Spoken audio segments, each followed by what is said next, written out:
Hey, Brandon.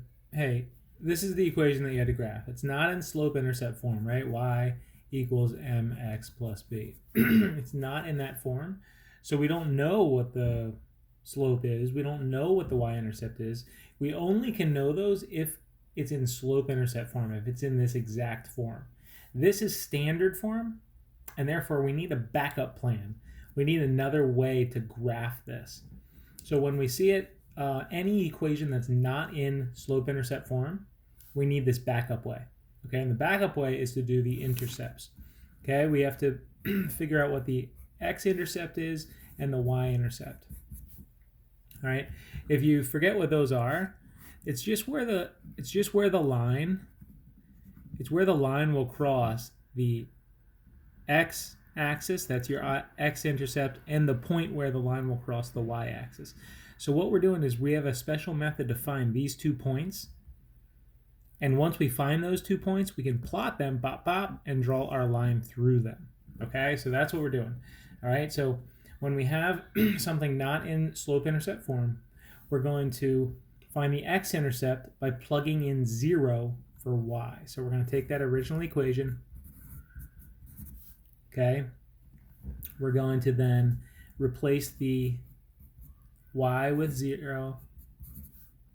Okay, that kind of cancels out. So we have 2x equals 6. Divide by 2 on both sides, we get x equals 3. Okay, so when y is 0, x is 3. And that's a point on a graph.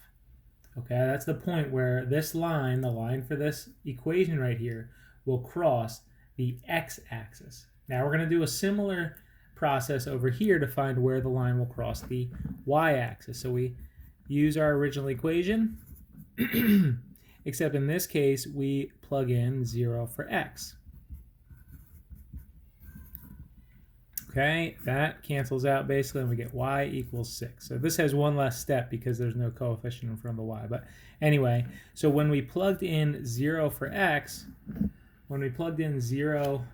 up here, it told us that y had to be 6. All right, so we get our coordinate pair. Now those are 2 points.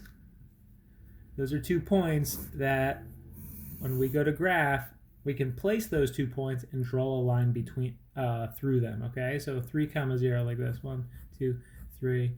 1, 2, 3, 4, 5, 6. Right? These would, I just know how many to put, but anyway, so 3, 0 would be from here, 1, 2, 3, and up 0 because we want it to stay on that axis.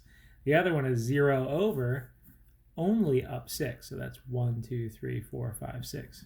Boom. Okay, and then we draw the line through those 2. Okay. Anyway, and that's how you plot a line that's not, an equation. The line for an equation that's not in slope-intercept form. This is in standard form, so you need this backup plan of finding the x and y intercepts. Okay? Hopefully that helps.